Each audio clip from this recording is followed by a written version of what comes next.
Let's try something a little different today. In this video, I'll be showing you how to make a paper model of the bodice of McCall's m7745. Paper models aren't as accurate as twirls or mock-ups, but they're super cheap and easy to make.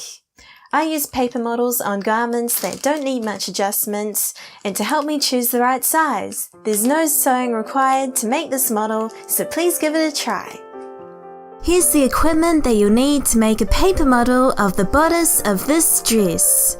You'll need a few sheets of tracing paper and something to write with. I'm using Vivid since they're easy to see, but a pencil is best if you make a mistake. You'll need scissors, tape, a ruler, and a French curve. If you have a steady hand, you can draw the curves yourself. You'll also need some string. It's also a good idea to use pins to hold the pattern in place. A stapler is also useful. You need to choose piece 1, 2, or 3 for the bodice front based on your cup size. Use the cup size guide on the second page of the instructions and measure your bust and upper bust. Choose piece 1 for A and B cup, piece 2 for C cup, and piece 3 for D cup. Please don't use your normal bra size, as these sizes aren't necessarily the same. I'll be using piece 1. We'll also copy off piece 4 for the bodice back as well. Place the bodice front piece on the table and place your piece of tracing paper on top so that the pattern is completely covered. Pin the tracing paper to the pattern. You should be able to just see the pattern piece through the paper. Use your marker and ruler to trace the straight outlines of the pattern. When it comes to the curved outlines, try to match the shape with your French curve or sketch it out. Trace the dart triangle for your size. Copy off all the circles, square and notch markings too. With your ruler, make markings at 1.5 centimeters on the inside of the outline you just made. Use your ruler and French curve to join these lines. Don't do this for the dart marking. Transfer the notches too. These lines represent the seam lines for the bodice. Cut out the tracing paper along this line. Cut inside of the dart triangle. You now have a copy of the bodice front piece without the seam allowances. Bring the lines of the dart together and use tape to hold them in place.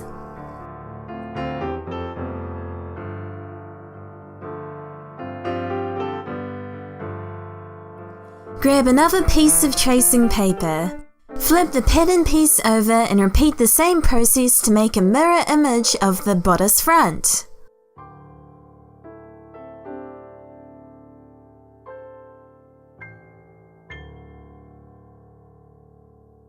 We'll repeat this process for tracing the bodice back piece.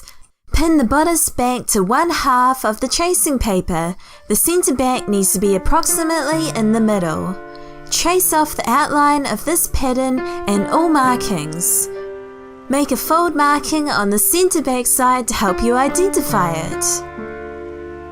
Now undo all the pins and we'll flip over the pattern so that it's now underneath the left side of the tracing paper. The centre back of the pattern needs to be directly underneath the centre back side that you previously traced. Trace out the other side of the back piece to make a full model of the fabric. Once again, make lines at 1.5 centimeter from the outline on the inside. Don't forget to transfer the notches too. You don't need to make this marking for the centre back. Cut out the outline without the seam allowance.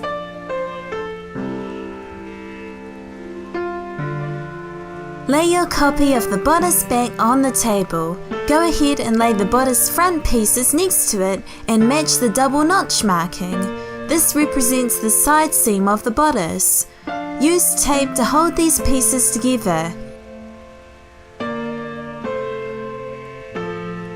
Grab some string and cut it into 4 lengths of approximately 45 centimeters. These will represent the ribbons which hold the dress together.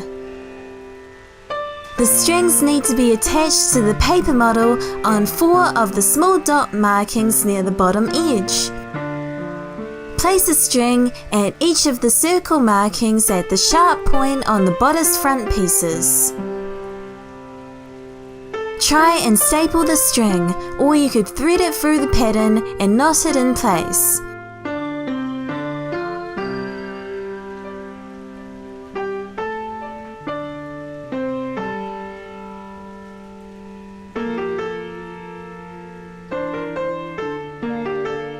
Flip the paper model over. Place a string on the left side seam on top of the dot marking. Place the string so that the length faces towards the bodice front piece. Staple the string into place. The last string needs to be placed on the other side seam on the right side of the model. Staple it down firmly. Tie the model like I have.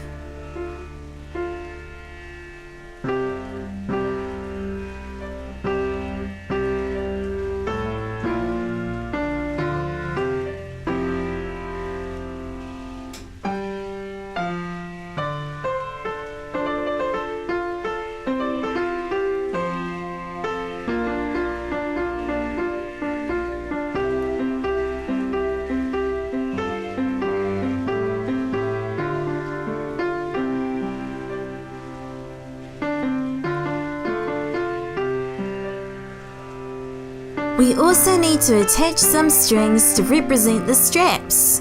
Staple the end of the string on top of the square marking on the top edge of the back piece. Cut the string to about 60 centimeters or so for now. Do this for both of the square markings.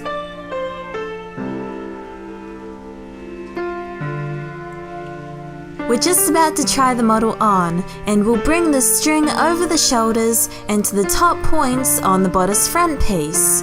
Try the paper model on and staple the other half of the strap to the top of the bodice. My model bubbles a bit outwards from above the bust and around the armhole. This shows that my upper bust is too small for the cup size I chose. I fixed this by simply switching to the larger cup size and going down a bust size. This means I'm going to use piece 2, which is a C cup in size 10.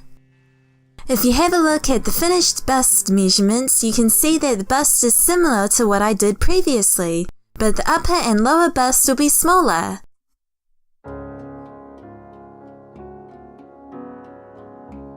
This time I'm going to trace out piece 2 and 4 in size 10.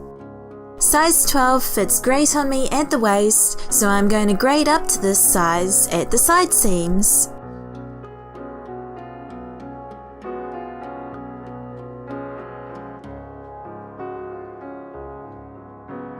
To grade between sizes at the waist, I'm going to draw a line from size 10 at the bust to size 12 at the bottom. The circle with the cross marking represents the bust line, so I'm going to draw from approximately this area. For the side seam, I'm going to draw from size 10 at the bottom of the dart to size 12 at the waist. Treat these lines as your new outline. Draw in the new seam lines at 1.5 centimeters around the new outline and cut it out. Repeat for the second bodice front piece and the bodice back piece.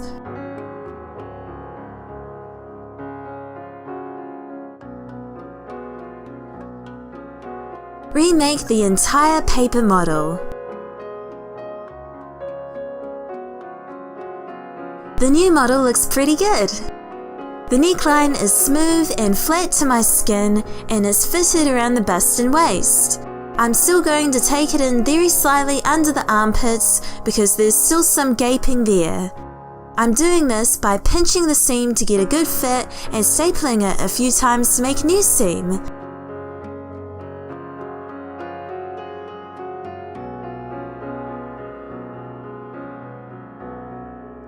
I can get away with making this change because this is a strapped dress with a free armhole and I'm only taking it in about 1 centimeter on each side.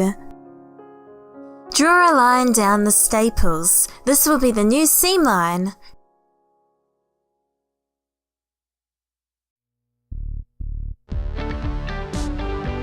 Measure how much you need to take in at the top and how far down the seam.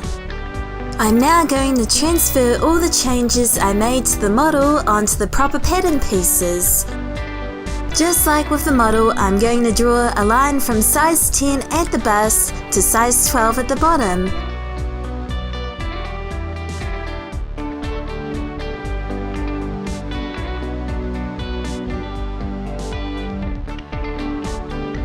Then I'm going to cut out the pattern in the new size 10 with the grading to size 12 at the waist.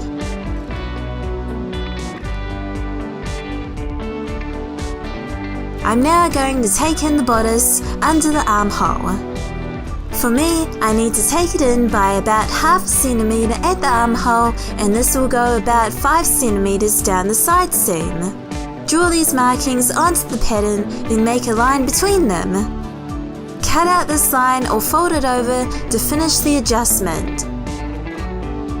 Repeat this process for the back piece. I also need to grade down the waist at the side seam and take it in at the armhole. Don't make any changes for the center back of this piece because it will be placed on the fold of the fabric.